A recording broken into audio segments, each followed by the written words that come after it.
Hey guys, it's Lindsay from 1AKY Homesteaders, and today we are going to can up this Tromboncino squash. It is supposed to be very similar to butternut, so that is the recipe that we're going to follow. So first thing is first, I need to get my onions and my garlic into my Dutch oven. I'm going to cook it at 400 degrees, and I'm going to kind of keep an eye on it, essentially just want it to get soft. And then we are going to work on cutting up all of this squash and then getting it into the canner. So from everything that I've read, it's supposed to be a pretty simple recipe. So fingers crossed that we can get this knocked out today, because we have many other projects that we need to do around the homestead to include a lot more canning stuff.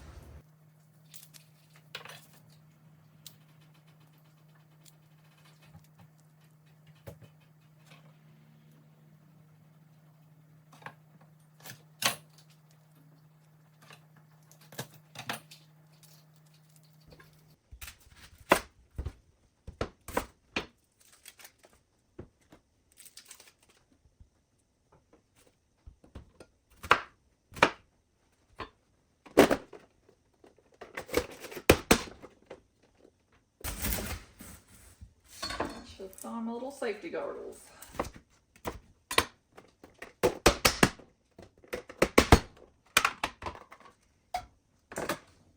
Alright, so I'm going to add just a little bit of vegetable stock, just so the bottom of this pepper .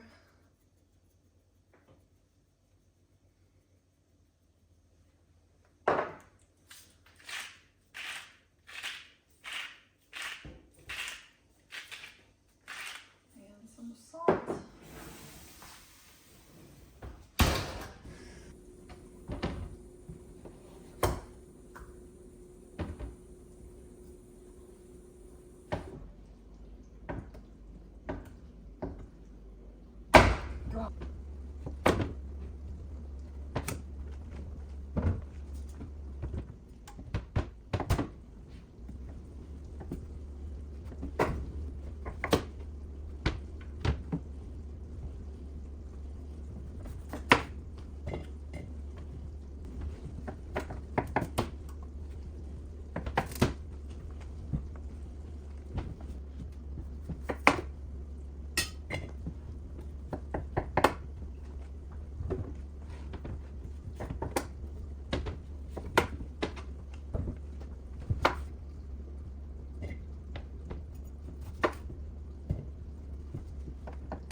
So the seeds are definitely in the bottom.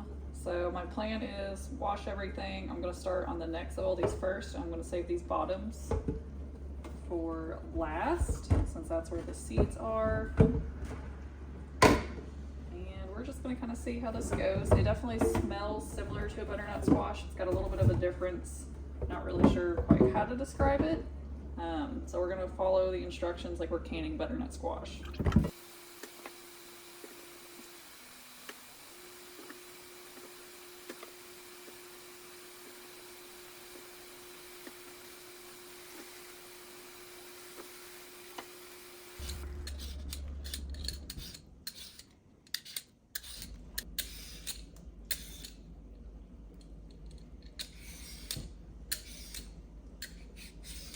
Alright, we're going to get this cubed up.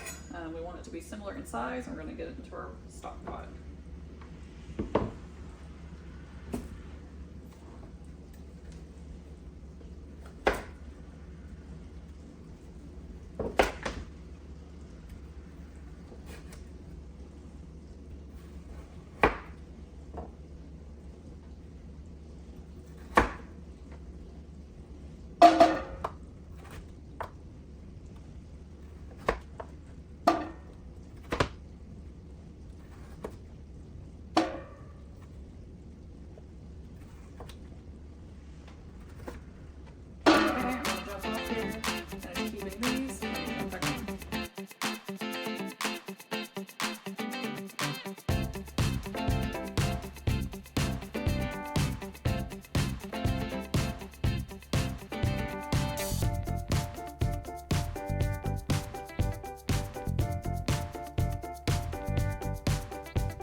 pressure canning inside the house.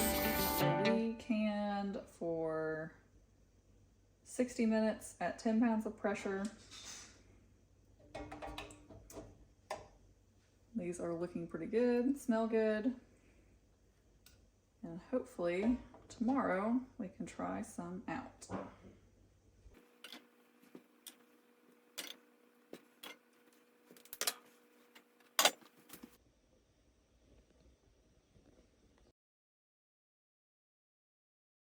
Alright, so recipe number 2 that we are going to do in this canning video is blackberry jelly.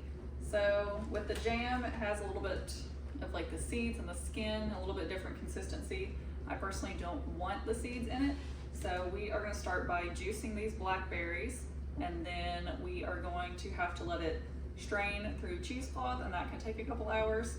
So I am currently on my break at work, so I'm going to quickly get this started, so then that way it can strain while I'm still at work.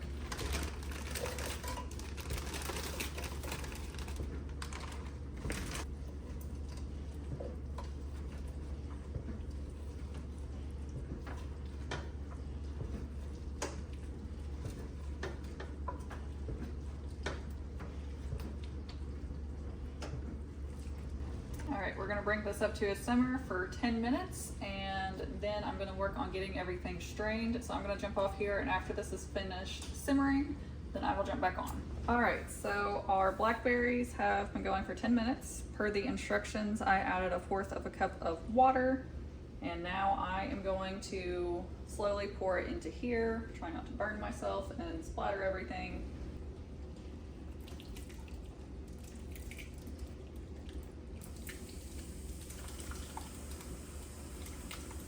So it is definitely starting to go through. But we are just going to let this sit and we will come back and check it. Alright, so this has been sitting for about an hour and a half, almost 2 hours. It's actually still pretty warm, but I think just about all the juice has come out of it. It does say not to like try to squeeze all the last bits of juice out. However, I did watch some YouTube videos and I've seen people just stirring lightly. This is now getting pretty thick, so we are going to see how many cups of juice we got, and then we're going to go ahead and get the rest of this mixed up.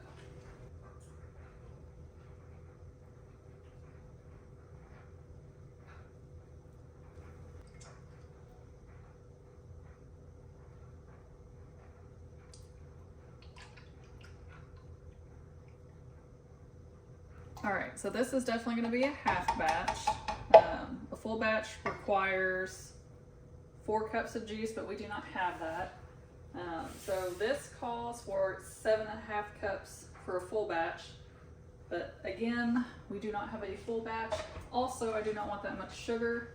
So we are going to go with 2 cups, and then we're going to get this heated up, stirring occasionally, and then we add the pectin once it gets to a boil.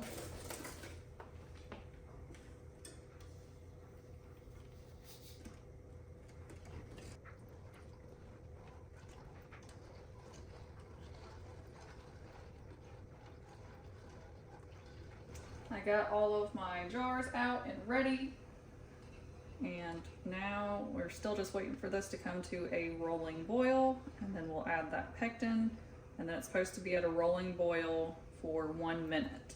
So it calls for 3 ounces of pectin, which is roughly 6 of the tablespoon, so I went ahead and got that pre-measured, and I'm really hoping this isn't going to get super messy, because I typically get messy when I can.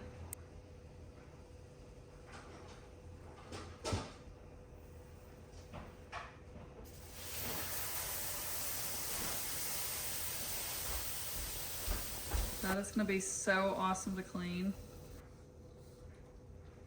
That just shows why you shouldn't walk away. Hope it still works. Man, that's going to be so much fun to clean. Oh.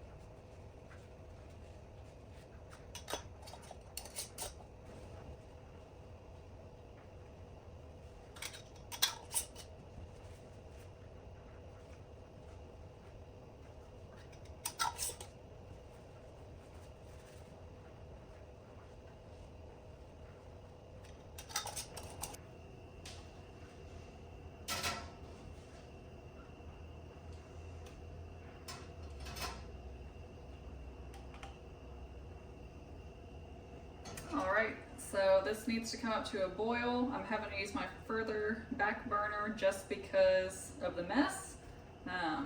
So I am going to jump off here. So these are only going to process 10 minutes once it comes to a rolling boil. And I will jump back on after that 10 minutes is up, and hopefully after I get some of my kitchen cleaned up.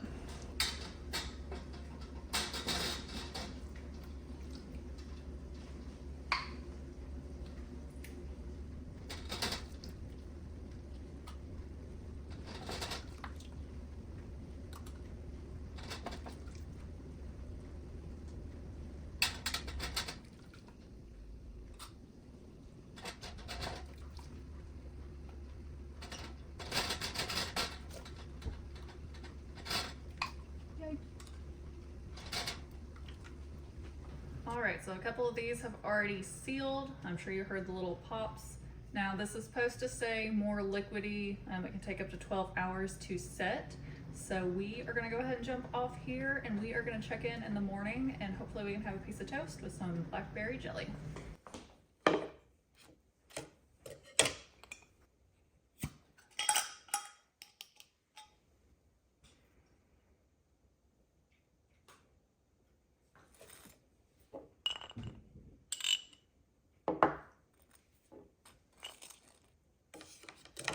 So all 10 jars have sealed. Everything looks really good. It's definitely the right consistency despite having a giant mess. So I'm definitely glad I did not add more sugar to it because I think that would have been really overpowering. It's a great consistency. I definitely will be using it. And I'm very excited that all 10 of these sealed. It was very sticky, very messy, very hard to clean off the stove. So lesson learned there, don't walk away from your canning project. But I am gonna go ahead and end the video here, and I'll catch you guys on the next one.